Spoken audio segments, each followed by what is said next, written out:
Trying to figure out where to live in Lafayette? Well, maybe you've heard of River Ranch or downtown or even Youngsville, but what area actually fits your lifestyle and your budget? In this video, I'm going to walk you through Lafayette's top neighborhoods, what they're really like, who they're ideal for, and some hidden downsides that don't show up in the listing photos. So whether you're buying your first home or you're looking to retire here, this guide will help you avoid those costly mistakes. So let's get started and let's take a look at one of the most talked about neighborhoods in the entire city, the upscale, the walkable, the very exclusive River Ranch, which really is the luxury lifestyle hub of Lafayette. It's pretty popular. I'm sure you may have heard of it if you've done any research on the area, but what makes River Ranch so different from other Lafayette neighborhoods? What are the price ranges? What is the lifestyle, the amenities? What are the drawbacks? Well, let's answer all of those questions. The location of River Ranch is Southwest Lafayette. It is a master planned community and it has been there for quite some time. And it is a community that really offers a super exclusive lifestyle compared to any other areas within the city. But of course, that always comes with a price tag. The average home price for River Ranch, they start somewhere around $400,000 for the smaller cottages that really have no yard. It's very small and it will have really just maybe a small front porch. And then the backside does have usually a 2-car garage where you enter in through an alley, but it goes all the way up to $800K plus. I've seen quite a few homes come up just recently in the $4.5 to $5.5 million for these large mansions. Believe it or not, there is quite a high price tag that can come, especially if you have a home that's on the river. But these exclusive luxury properties are absolutely gorgeous and beautiful. There's a reason why they come with such an exclusive price tag. Now, this luxury planned community really does have some strict HOA guidelines. There's things you have to be aware of. You can't paint or change or do anything outside of your house without getting that approval. Your grass can't get long. Their HOA is very, very strict. There's security that's driving all on a golf cart or in a little car actually constantly throughout the neighborhoods to make sure that there's no one in the areas that shouldn't be there. Also, it's got really great amenities, right? The River Ranch also has its restaurant, which is really, really popular. There's walking trails, there's ponds with ducks that you can actually feed and fish in. And then, of course, there's upscale shopping at restaurants. They have their own gym. There's lots to do, which is why a lot of people really love it. Everything feels just right within your reach. And so that's why it's so exciting to actually live there. But of course, the target buyers for those areas, they're really high income professionals, some retirees that are seeking luxury amenities. There are some families in there, but they would obviously be a bit more well off for the average Lafayette community. But I mean, there's a lot of pros. You get all this upscale dining within walking distance. You have beautiful landscaping and all the common areas are very well maintained and very picturesque. You have strong property values and the resale potential for those areas because it has continued to climb over the years. A walkable community design with the trails and the gathering spaces that you have. Higher end construction quality and finishes is obviously what comes with something like that as well. And then of course the cons could be that, yeah, it's a lot more expensive. You have ongoing HOA fees that you have to pay. You have higher property taxes in those areas also. You can feel maybe a bit more isolated for the rest of Lafayette in the fact of it only feels like River Ranch really where it's at. And once you get outside of it, it has a very different feeling. Limited diversity in the housing styles and the price points. You might feel kind of pigeonholed into the way that River Ranch wants their homes and everything to look. HOA strict rules, of course, is not always suitable for everybody. People don't like people micromanaging your home, but that's what comes with also being an exclusive neighborhood. Also, traffic congestion during peak hours and shopping times can also be something also to deal with. Now, River Ranch really is Lafayette's premier luxury community, and we know it truly shows, but you will pay for that lifestyle. Now, if River Ranch luxury price tag isn't within your budget, well, let's look at areas that offer character, walkability, and completely different price points. So downtown Lafayette, historic charm, where you get that urban living that you're looking for. What types of homes really are in Lafayette downtown? What makes this area attractive to certain types of people? Well, it's central, right? Central Lafayette, it is the historic districts. All of that is right in the center. If you're looking at Lafayette towards the top, it's not far off of the interstate, and it's where you'll find most of our taller buildings. We don't really have skyscrapers, but I guess we have a couple of really tall buildings in the area, and that helps you identify where downtown is. The price ranges can really vary. It just depends on what type of home that you have. The average home can be anywhere, if it's on the smaller side or maybe older, for $150,000, but the historic homes can go all the way up to $400,000, and I've seen even exceeding that, just depending on the size of the home and also also the location of it. And then, of course, these historic homes might have different types of styles, right? So we have historic homes, you have renovated Creole cottages, you have some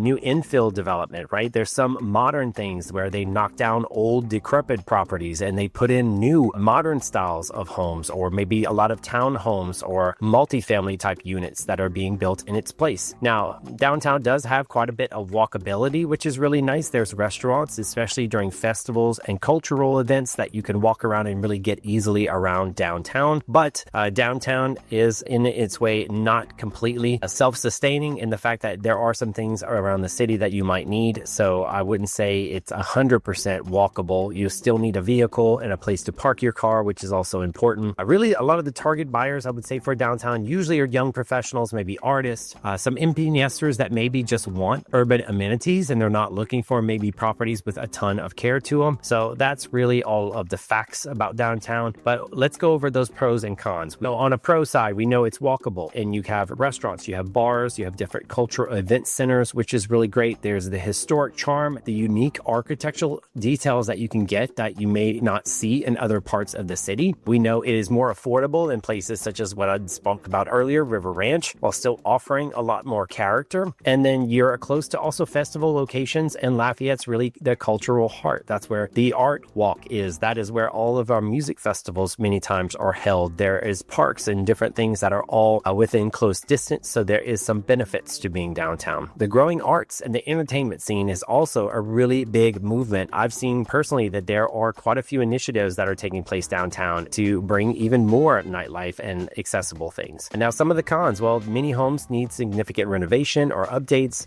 because maybe they're historic or maybe they've been sitting for a while. Potential flooding issues is also certain in some areas. We have seen a few flood events downtown. When the streets get inundated, the water can back up, and that is also something that is a potential threat to the downtown areas. A limited parking for guests and events also can be a bit difficult. When the festivals are happening, a lot of people will be street parking, and so it also makes it very difficult to find some decent parking, so that is something also to be aware of. And in some areas also do have some higher crime rates than some of the suburban areas, so that is also something to be aware of, and we know that is natural with any city. The more populated, the more dense it gets, then we know it could increase crime rates. Now, the noise from downtown and also events and nightlife is also something. So if you're looking for some peace and quiet and not too much hustle and bustle, well, then downtown might not be a great fit for you. But obviously, for some who don't mind it, they would really enjoy the energy. Most people don't know that many downtown homes were built on higher ground specifically to avoid flooding, making certain blocks much safer than others. So that's something also to be aware of. Now, speaking of families and safety, our next neighborhood is where Lafayette families have been putting down roots for decades. Let's talk about Broadmoor South Side, where really it's the family foundation of the past. Now, why do families love Broadmoor and the South Side so much? What are the school options? What are the amenities? And what are the limitations of these types of established neighborhoods? Well, let's cover all those things. Well, the location is really south central of Lafayette. It is, I would say, another 10 minutes south away from downtown area, and it's really very established residential areas. There's a lot of homes that have been there for years, but the prices can be really, really nice depending on what type of home you're looking for. There's a lot of really those ranch style properties, as we would call them, the lower style roof with the surrounding brick all the way around it, kind of maybe a flat front face to that style of the property, but the lots are a little bit wider, a little bit larger, maybe more roomy. You have lots of trees, unlike some of the newer subdivisions that they built in a lot of open fields where there's not really any trees there. And of course, those price ranges can really vary depending on the style of the property. You can have anywhere, I've seen, from as low as $150,000 on some homes, but up to $180,000 is probably more average, up to $400,000 on the high side. Maybe even in some nicer streets with more well-established homes, you can see all the way up to $450,000 or even $500,000 depending on the size of the home. Now, the access to some of Lafayette's parish top-rated schools is really close by, which also can be very attractive to a lot of people. And so you want to do some research online and make sure you can find some of the best rated schools if that is a priority for you. And then, of course, the parks. You have numerous parks that you can get access to. There are smaller parks, but it's really not far away from Lafayette's premier park, which is actually Munkus. It is a beautiful, very large park, and if you have not seen it before, I encourage you to do some research on it. It is ever changing and growing, and it really is the highlight of Lafayette, and many people love being near it, so it's nice that it is only a short drive away. And then also, the really really the target people that really love those areas. It's a lot of families. It's a lot of people with families or children, and established professionals that like being in the center of town where it's easy for them to get to work. And then you also do have a lot of retirees who may have been in those homes for a very long time. And so the younger people are moving in as those maybe pass away, or they pass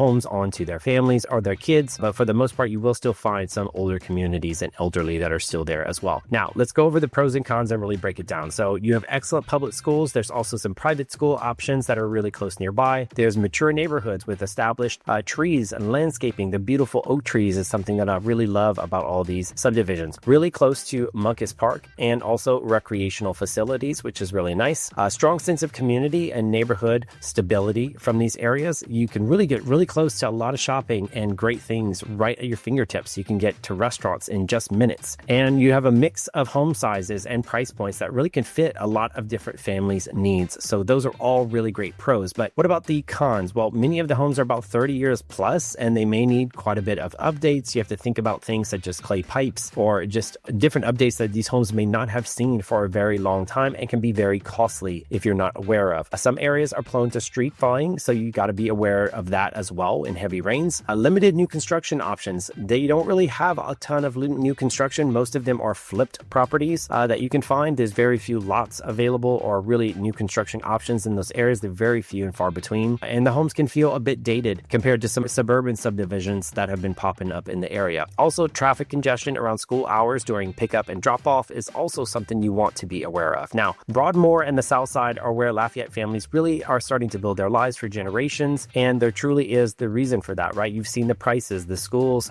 being highly rated. There being recreational things that they can do. Now, most people don't know that those neighborhoods are really developed for families specifically in mind, which is why you'll find so many parks that are within that per square mile here more than anywhere else really in Lafayette. Now, if you want that family-friendly environment, but you prefer newer construction, well, let's head to south of Lafayette's growing suburban communities, and we're going to talk about two cities that are offshoots, but I'll still call them suburban communities. That is Scott and Youngsville, the suburban growth truly centers of Lafayette, the spotlights right now. So what do you think is driving this rapid growth in Scott and Youngsville, and what can buyers really expect? Well, the location of it is south of Lafayette if we're talking specifically about Youngsville. Youngsville is southeast of Lafayette, and Scott would be at the northwest of Lafayette, closer to the I-10. Really, we're seeing rapid expansion of these suburban communities. The average home prices can really vary depending on the area that you pick, but anywhere from $250 to $450 could be those price ranges if it's newer construction, but there are some smaller home opportunities even in some of these nicer areas that you can still scoop up for a really great price. But on average, people are seeing a price range of what I've really just told you, between that $250 to $450 to be able to purchase. Now, the new subdivisions have modern amenities, which is really great. There's communal areas, there's shopping, there's a lot of things right at your fingertips. There's cafes, restaurants, new schools that are being built to accommodate, the library being close by. So there's lots of things to keep you entertained. And then, of course, families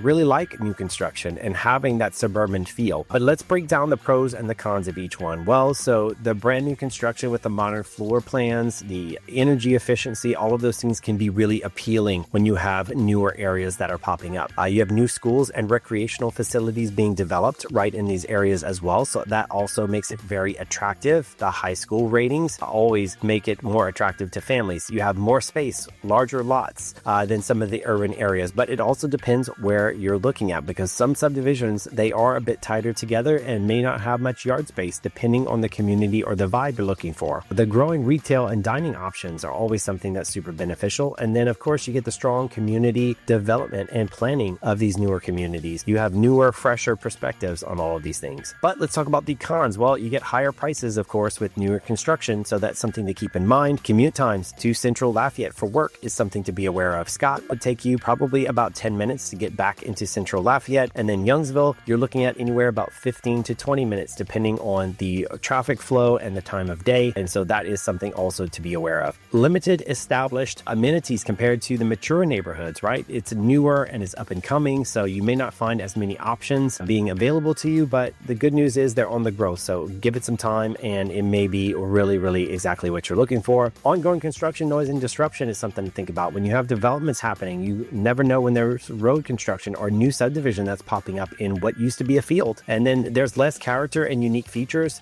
than the historic areas. So some of the neighborhoods to you may feel a bit stale because they're all brand new, right? So they might kind of feel the same, that they don't have the charm that they used to. A lot of white paints or just things that can feel a bit basic or boring. But Scott and Youngsville really represent Lafayette's suburban features with these new subdivisions that they have constantly popping up. Lots of new construction, open floor plans, modern amenities that you can't really find in the older communities. The trade-off is that you will have a longer commute to Central Lafayette, fewer established community amenities, and most people don't know that both cities are investing heavily in infrastructure and schools, making them really smart long-term bets despite the growing pains that the cities have. Now, if you're looking for affordability and don't mind being a part of Lafayette's neighborhood transformation, well, our next area might actually surprise you. Let's talk about North Lafayette, the affordable opportunity. So what makes North Lafayette more affordable than other areas, and why are buyers not drawn to these places? Well, let's talk about what's going on. While northern part of Lafayette is pretty obvious and speaks for itself about the location, it is really located right off of I-10,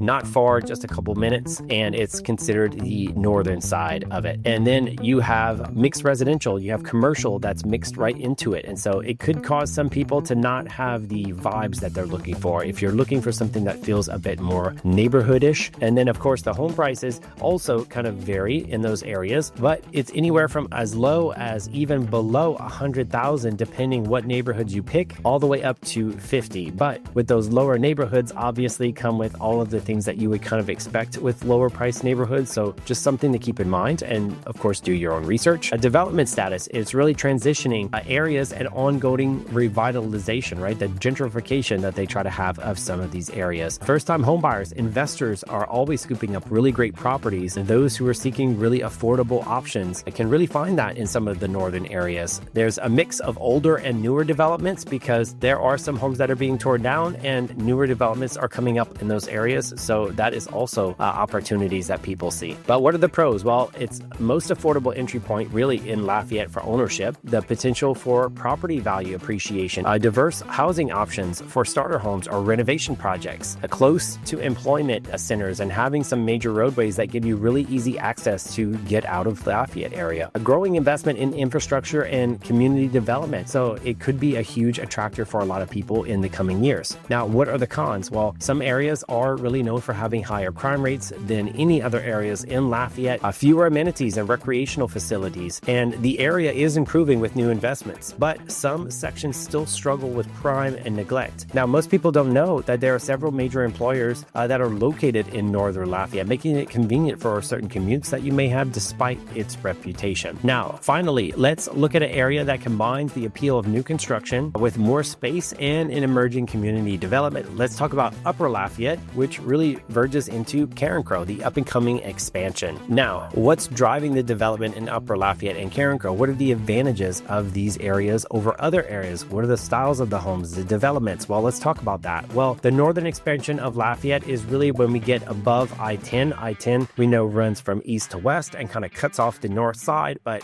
above it is still considered Lafayette and Lafayette Parish. It just starts to border right into what is Carencro, Louisiana. Now, the average home prices there can be anywhere from $200,000 all the way to $400,000, depending on the location and how new the home is. There are lots of new subdivisions and commercial developments that we're seeing on the rise, so a lot of exciting projects that we've talked about, and I've talked about many on this channel. And then also there are larger lots, more rural feeling. You can even find some places that are a little bit hilly in the Carencro area, which actually makes it really beautiful. And you can still feel connected to Lafayette because it's just a short drive to get back to the city. Now, the target buyers really can vary, but we have families who want space, people who are looking for new construction that has great value, or just even existing homes that have a little bit better value. Now, here are the pros. You have newer construction with larger lots and more privacy, which is really convenient. You have less traffic congestion than other areas that are in central Lafayette. There's room for outdoor activities and hobbies, and also really easy access to get to the interstate and get out of the area very easily. Now, what are the cons? Well, limited amenities and entertainment options. Most people go to Lafayette to be able to find those things. You have a longer commute to get to central Lafayette or even to get to the south side, so you will deal with some traffic. Then you also have fewer school options that are currently available. There's not a ton of options out there, so definitely do your research. There's less walkability, and I would say that's pretty much zero for most of those areas, and it's not really has a ton ton of public transit. But Upper Lafayette and Carencro really represent Lafayette's newest growing frontier and probably one of its most exciting. I am personally excited to see what it's going to do over the next 5 to 10 years. Really offering new construction at really great prices that you can still find, get more space, and it really is not that far from town. So there you have it. That's Lafayette's neighborhood landscape from luxury River Ranch all the way to developing Carencro. So if you're ready to explore Lafayette's neighborhoods in person and find the perfect fit for your lifestyle and your budget, I would love to help you to navigate these options. As someone who shows homes in all these areas on a regular basis, I can give you truly the inside scoop on which streets to consider and what places might not be a good fit for you. Give me a call or you can text me at the number that's always on the screen. And if you want to dive deeper into Lafayette living, make sure to check out my next video, Don't Buy in Lafayette Until You See This. And just click right here and I will see you guys there.